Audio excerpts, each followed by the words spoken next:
अरे आबू गडारे माथे उपड़ा पर मारो हे बसायो लोयाना गढ़ो रात हो जी।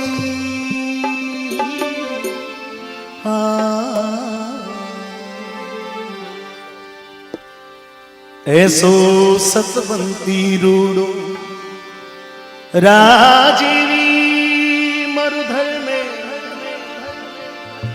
हे दान रे धर्म रो नहीं पार हो जी।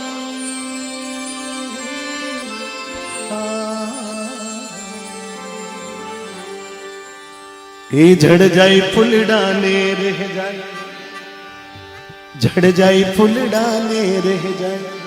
बहुत ध्यान से सुनना, बहुत जोरदार पंक्ति हो।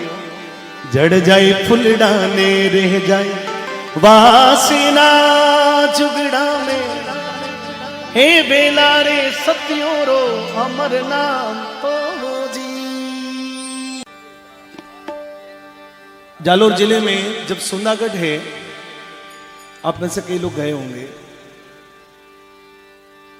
सुंदा पर्वत के बहुत करीब एक गांव है और गांव रो नाम कस्बो है, उसका नाम है जसवंतपुरा।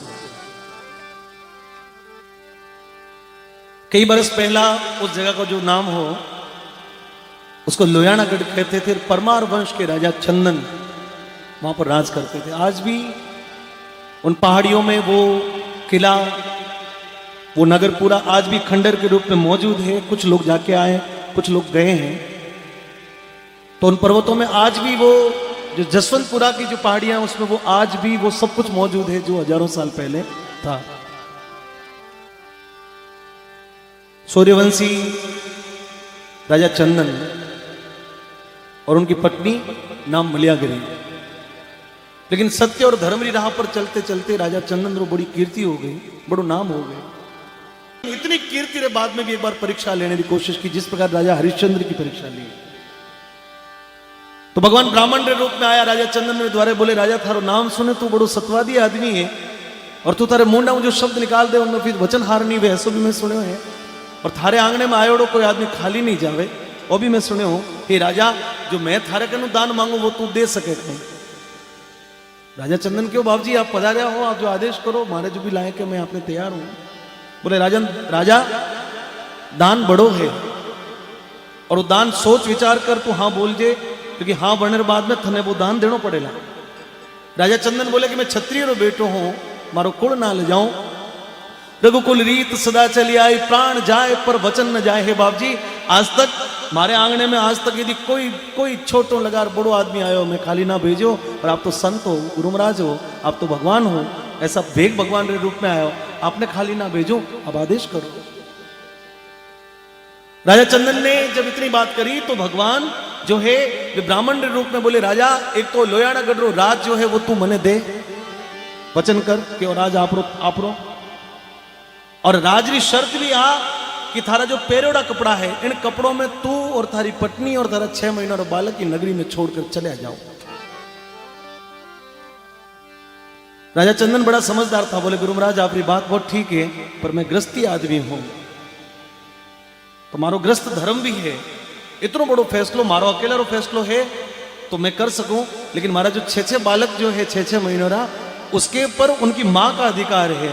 तो एक बार आप आदेश करो तो मैं गृहस्थ धर्म रो पालन करूं। मैं अपनी पत्नी ने पूछा हूं। राजा चंदन जब दिनरा रानीवास में गया तो रानी मलियागिरी थी, वह बड़ी अचंबा में पड़ गई कि दिनरा कभी राजा अपने रानीवास में नहीं आया, आज की कराया। बोले कवेला मेलों में की करा गया। राजा चंदन जब कवेला मेलों में गया तो रानी पूछ लियो कि आप कवेला दिन में की कराया, कचेड़ी टाइम मेल में की कराया, ये तो मर्यादा के खिलाफ है। बोले एक ऐसा ब्राह्मण आयो है और वो ऐसा दान मांग रही है। रानी मलियागिरी बोली राजा, जो ऐसो दान मांग सके वो असाधारण आदमी है, वो भी सामान्य मनुष्य नहीं है, आप उसको सामान्य मत जानो। इतनो बड़ो दान मांगने वालों कोई न कोई बड़ो आदमी है। अपनी परीक्षा करनी चाहे आप तो हाँ भर दो, मैं आपके साथ में चलने के लिए तैयार हूं। रानी मलियागिरी राजा चंदन और 6 महीनों रे वनवास हो गयो। लोयानागढ़ जो राज है वो छिपरा के तट पर है, छिपरा नदी रे तट तक है। और नदी ने पार कर राजा को दूसरी नगरी में जानो है। वचन कर राजा जब महलों निकलिया तो छिपरा नदी रे किनारे आया तो उफनती हुई नदी देखी। रानी ने कहा कि रानी ये जो 6 महीनों का बालक है इन्होंने मैं इन टाबरों ने पहली बार छोड़ फिर वापस आऊं नदी पार कर और फिर मैं तने भी अपने साथ ले जाऊं। राजा चंदन जब नदी पार करी तो नदी जगह दी। राजा चंदन पार हो गया। एक वृक्ष के नीचे दोनों बालक जो एक छाबोलियों में बैठा और बैठा कर बेटा बैठ जो।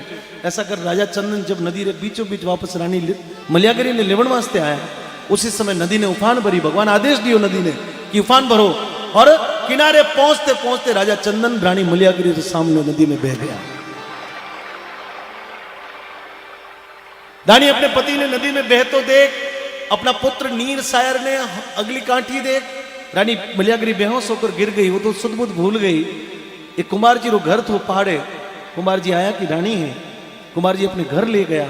जब रानी ने होश आयो तो रानी ने कुमार जी बताया कि आप बिछड़ोड़ा जो है कभी नहीं मिलना। रानी आप हमारी बहन जैसी हो, इस घर में रहो और आप परोपकार है। इस घर में आपने काम करने की जरूरत नहीं, लेकिन मैं आपकी सेवा करनी चाहूं, आप ठहरे रहो। कुछ समय बाद लक्की बिणजारो बाड़द ले उसी गांव में आयो। लक्की बिणजारा री नजर जो है वो कुमार रे घरे जो वो रानी थी उस पर बुरी पड़ गई। बोले कुमारनी तो है नहीं, कोई और है। लक्की बिणजारे बहानो बनायो कि मारे आज घर में जो मारो तांडो है कबीलो है उनमें रोटी बनाने वाली कोई लुगाई नहीं है। थारी आप पेन जो है भेज दे, रोटी बनाकर वापस पहुंचा दूला। छल और कपट के साथ में मलियागिरी ने बिणजारो ले गयो। रानी मलियागिरी जब रोटी बनाकर पुरसी उस बिणजारे रे बाप ने, तो बिणजारे रो बाप अंधो थो और वो रोटी खाई तो बिणजारे रे बाप उन लक्की बिणजारे ने बुलार के रोटी किने हाथ रही है। बोले आप कहीं करना, आप तो रोटी जीवो ने थारा कहीं करना, कौन है कहीं करना है। बोले नहीं, थे कोई गलत काम कियो है, जहां से भी लेके आया उसको वहीं पर उस सती को पहुंचा दे। हाँ गलत कार्य मत कर, गलत रास्ते मत जा। मलियागरियो जो बिणजारो है वो अपने बाप ने डांट डपट कर बोले थारे कहीं करना है, आंधा हो बूढ़ा हो काले मरण वाला हो, आपने पंचायती करने की जरूरत नहीं, आप तो शांति हो जीमो। तब वो अंधो बाप बोलो कि हे बिणजारा बहुत वर्षों पहला आज तो तू बाड़द लेकर आवे, मैं जवान तो तब मैं बाड़द लेकर आतो।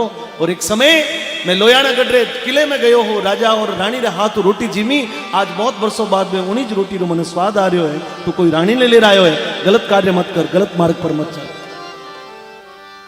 बिणजारन लागो कि रोड़ो पड़ेला तो रातों रात अपने तांडे ने उठायो।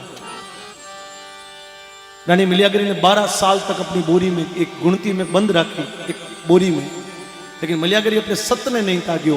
राजा चंदन बिछड़ गया, लेकिन देखिए सत्य क्या होता है।